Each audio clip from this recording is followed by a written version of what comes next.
Hi, everybody. How are you doing? I'm like Gail. This is Terry and Tina. Thanks for joining me today. And this is Galactic Gaia. And our guest is Tina Michelle Briggs. And we're going to be talking about her healing techniques and things that she does. And so, Tina, I'm going to let you introduce everybody to what you do. I was going to announce what you have on YouTube, but you seem to uh, made it more concise now of what you do. So go ahead, let everybody know what you do. Hey everyone. What I do is a combination of Reiki with using also crystals, numerology, a little bit of astrology. I use a lot of crystals and then also my hands. So I'm trained in both crystal mastery and Reiki master. So I've just kind of got my own technique down. I can't really explain exactly what it is, and sometimes it's different with every client. Okay, that's Wow. great, Tina. And so it's the same thing you say that you do, Terry. So, Yeah. I dabble in the numerology, but it's not really in the astrology. I don't really do, but I wanted to ask you about that. I think that's really amazing, Tina. Did did your Reiki come in with crystals? Like that's how my Reiki was downloaded each time I got an attunement. It came in with crystalline energy. What happened with you? How did that work? Yeah, so I started with crystals, and I was working with crystals, healing people for many years before I decided to get the extra step of the Reiki. I just felt like I was missing something, like something needed to unlock. Yeah. And I feel like the Reiki unlocked not only me, but also my abilities to help people heal themselves. So it was definitely a whole new world with the attunements for Yeah. sure. Right? The attunements are awesome, man. And you guys, it's amazing. Those of you that haven't done a Reiki class, do one just for the attunement, if nothing else. Mhm. But even if you're not planning on using it. So when you are doing um, Reiki, and you don't have to give away all your secrets, but do you see the crystalline energy at the same time? Or do the stones call to you? So I call in the client's higher self Mm-hmm. and I'm able to see their aura. And I Mm-hmm. set up my healing table as if they are laying in front of me. I was trained in Reiki and crystals during the pandemic. And so it's very much remote. I also do in person, but I have their higher self lay on the table and I can see their aura. I can see what's missing and what's needed. We need to add it. We need to maybe clear out those chakras, get it running a little cleaner up and down. And so I'll actually put the crystals on the table as if I'm putting them on top of my client's body. Love that. Love that. And so the crystals correspond with the chakras and what's missing or what needs to be added. Correct. And I have several crystal wands, and I just love them because the energy is just, it depends on whether you're working with copper or silver, but that really helps as well as get that energy to the patient or to the client. Wow, that's amazing. I love that. So when I do it, I also work with the pendulum that's actually from my crystal shaman. Is that do you use like any other tools besides the wands? I do use a pendulum. I will go over the top of each chakra, and if it goes a certain way, it's open, or it's blocked, or it's too much or too little, a little sluggish, a little too elevated, and so it helps me figure out what exactly is going on in different areas. So I definitely use a pendulum. I use a lot of selenite for clearing, as well as different other crystals like black and blue kyanite for clearing. I think clearing the space before you get started is super relevant and important for a successful session. Yeah. So a lot of herbs like sage or Palo Santo, lots of incense. I use fans. So I use fans to, clear the energy. And yeah, I can actually see the energy moving around. And so I can see if something is like stuck to the client. So I definitely use feathers a lot to like get rid of that extra energy. I love that. Do you feel like the energy is changing recently? Yes, I feel like we're going back into a time closer to Lemuria where the air is more feeling like fluid again. Like I can look out right now and I can actually like see where it doesn't it doesn't look like it's just air. It looks like we're going into more of a liquid form again. Yeah, almost like plasma, right? Exactly. Yes. Yeah. Yeah, I love that. So I'm sure that these things correspond with past lives and other things when you're working with them, and like things that they've been through or things that they're working on, like the throat chakra and speaking their truths. Or how does that correspond with how you're doing it? And what do you see coming up for people? Yeah, for sure. I like to have a conversation beforehand and just see kind of what's going on. And usually I can tell before they even start talking if they're super emotional and they're crying, or they're in pain, or they're just not able to speak clearly, So I'm able to kind of pick up on those senses. But then, yes, the past lives, a lot of my training, or not even my training as the certifications, but the training that I do with my star brothers and sisters, it's a lot more of space and the galactic side of things rather than your traditional healers on Earth, if that makes sense. It makes perfect sense. Ding, ding, ding, ding, ding. I love this. This is so fun. You're like a cousin. I'm sorry, Gail. I've been monopolizing No, I your. was going to say if she would just describe a session for people. So if they want to get in touch with you for a session, can you describe how it's done, how long it lasts, and what they would expect? Sure. So I always book a full hour, and that way there's a few minutes ahead of time to discuss the session. And then I have them lay down in their own bed or couch or wherever they're comfortable, the floor even. And I'll have them listen to the same music that I'm listening to. So usually I will do like just something, not really binaural beats, but more of like just a tune, the different hertz. Singing bowls are great, something like that. And I will tap into their energy. And before I even meet with them, I'll have everything set up because it takes about 2 hours before I even start a session to clear the energy of my room, to also call in their higher self, to see what's going on there, to set up the crystals on the table. And then they'll just have a session where they are completely zoned out. And I also keep a pad of paper and a pen next to me.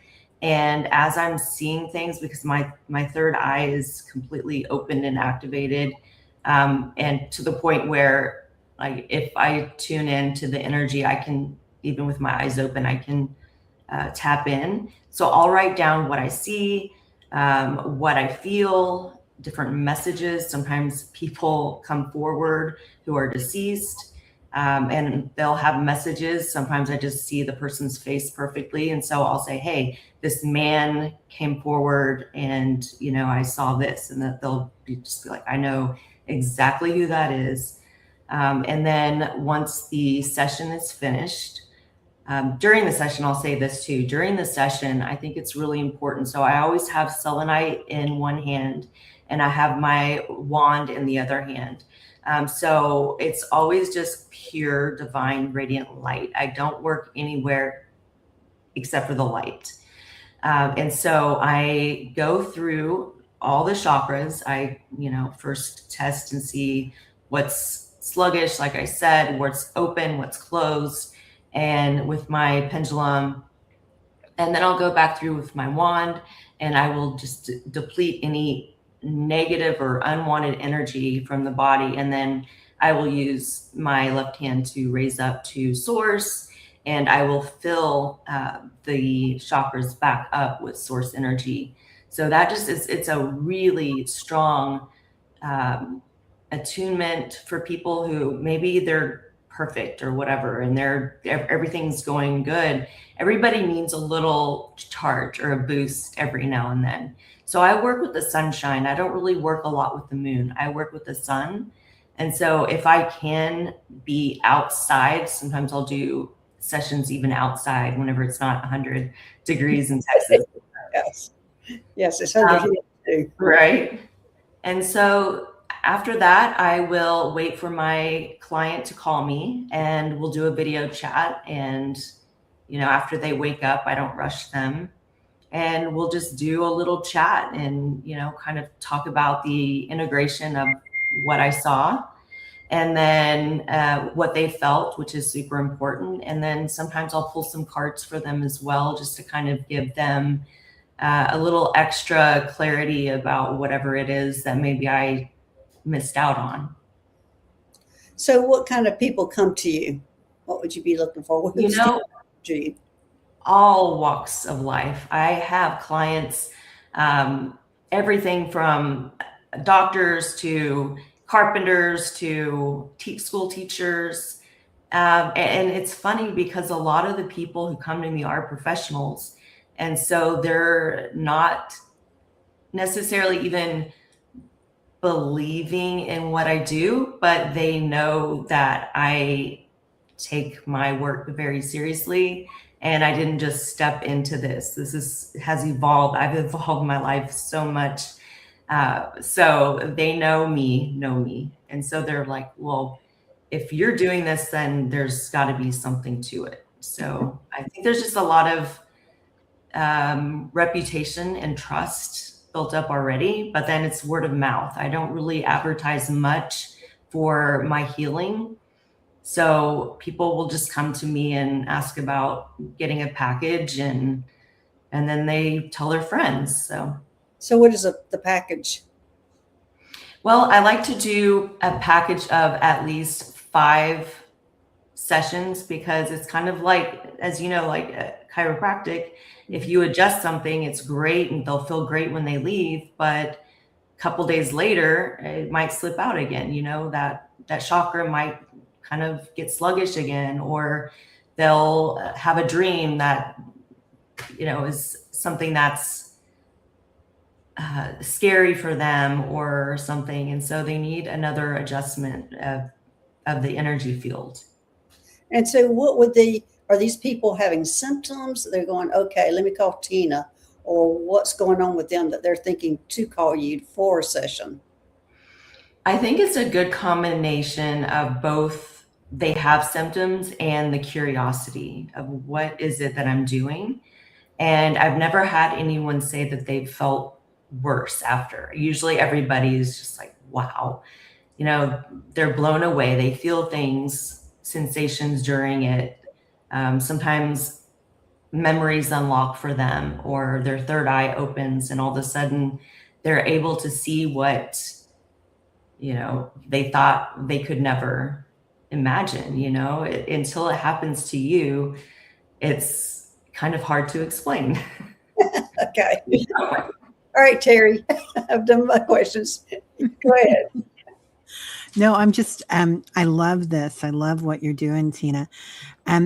Do you feel like as time goes on that you're remembering how to do things? Yeah, it's not even a remembering. It's just an innate ability, I guess you could say. I don't feel like I am the healer. I feel like I am the conduct between the universal energy and the client. So I'm just facilitating the healing that they're able to do on themselves. Yeah. So it's just, I feel like the more I learn, the more I'm like, that's not the way I want to do it, or the way that I get results. So I kind of just go with what I am feeling and what my intuition is calling me to do instead of my training. I don't know why I'm getting this hit, but are you working with land too? Yeah. With Land. That's my maiden name. Actually, that's why that's so funny. That's why it keeps coming up. Yeah, my maiden name is Land, Land.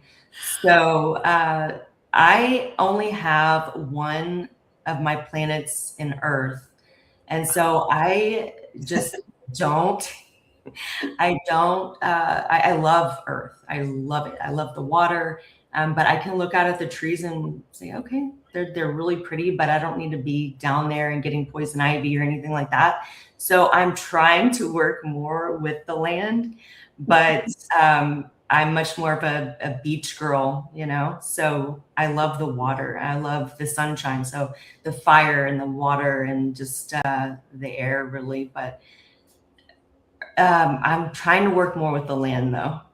Okay. Yeah, I'm the same, Tina. I'm the water, sun. However, I spent 2 years in Mount Shasta, which connected me to the Lemurians and to the elementals. So I did connect with them at that time, but it took me isolated for 2 years to do that. So I met all of them. Wow. I feel like I'm still very much unlocking parts of Earth. I've got the, like from here up, I got it, but I'm very new to, you know, I think this is my first lifetime here on Earth. Yeah. Feels like you're a conduit of that light coming in to the planet, as most star people are while we're here. So anyway, that's funny. Yeah. They kept saying land, land, land, Teri. Wow. No wonder. Amazing. So funny. Okay. Is there anything else that you want to tell us about? Like, do you work on children, with people that are neurodivergent, with just everybody? So yeah, I don't turn anyone away, and I also work with animals too. So yeah, I get in super deep meditation, and it sounds really bizarre, but there have been times where I've actually felt like I could see through my cat's eyes. And I know that's really strange, but I am very connected to my cat and my dog. So like I can say something to them and then I can feel what they're saying back without them speaking, you know, without them actually speaking. I think Gail and I can both agree with that. Okay. Yeah. Well, I'm going to pull this question from White Dragon. It says, Tina, what branch of Reiki are you? Mine is Raku, I'm not sure, Ki, Reiki, the way of the fire dragon. I don't practice anymore, but did extensively have learned energy manipulation by it. Okay, so I am Usui Reiki, so the Japanese, the original Reiki. And so I'm so excited because I'm actually going to Japan next year. And so I'm going to just soak all that in. But yeah, and I've kind of evolved though away from just calling myself that one type, because it's more like a quantum Reiki that I don't even know the name, you know, but my traditional training is in Usui Reiki, where I am at the master level. Yeah. Yeah, me too. That's rare to find. I love it. Love it. So Dawn is asking about somebody that's a friend of hers or a loved one. No, I think you want to take that. Yeah, I think the one I saw, I think it belongs on the show Saturday, which I'm all about aliens. So I got that. Yeah. Yeah, definitely. Wow. Well, this just brings up ding, ding, ding, ding, ding. So much stuff. I'm so excited to meet you, Tina. And how can people reach you if they want to connect with you? Yeah, so I have a website. So it's actually called atxcrystals.com. And then I am live almost every single day on Facebook. That's going to be the main way to get a hold of me, is Tina Michelle Briggs, and then my maiden name Land is going to be, the whole thing is on there. So you'll be able to private message me there, and you can also follow me there. I love it. Love it. Anything else, Gail? I think that's it. Yeah. Thanks, Tina, for being here. Of Wow. course. Thank you, ladies. I really appreciate you having me. Amazing. Yeah. And thanks everybody for coming to Galactic Gaia. And if you're not on Galactic Gaia, please do so and subscribe and like. And you have I know you have a YouTube channel too, don't you, Tina? I do. All of my socials are all the same. They're all Tina Michelle Briggs. So yes. And I will be doing more on my YouTube channel as well. Okay. And I'll put all this in the description, everybody. So yeah. Okay. Well, thanks everybody and have a great day. And we will see y'all later. Bye-bye. Bye-bye, everybody.